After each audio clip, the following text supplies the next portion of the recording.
اللهم صل على سيدنا محمد وعلى آله وصحبه وسلم. بسم اللہ الرحمن الرحیم. مسند احمد، ابو داود، ابن ماجہ میں حضرت معقل رضی اللہ عنہ سے روایت ہے کہ پاک پیغمبر محمد مصطفیٰ صلی اللہ علیہ وسلم نے فرمایا کہ اپنے مردوں کے اوپر سورہ یاسین پڑھو. سورہ یاسین کے بڑے فضائل ہیں. صبح کی نماز کے بعد سورہ یاسین اور سورہ مزمل، رات کو سورۃ الملک اور سورۃ الواقعہ پڑھو، اور ہر نماز کے بعد آیت الکرسی پڑھو.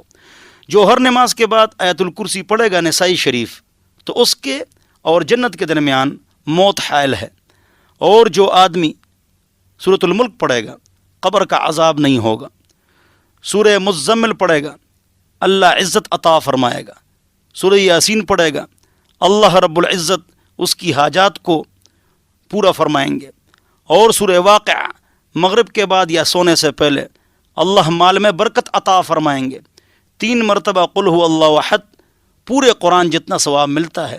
اللہ ہم سب کو یہ صورتیں اور قرآن پڑھنے کی توفیق نصیب فرمائے. اللهم صل على سيدنا محمد وعلى آله وصحبه وسلم.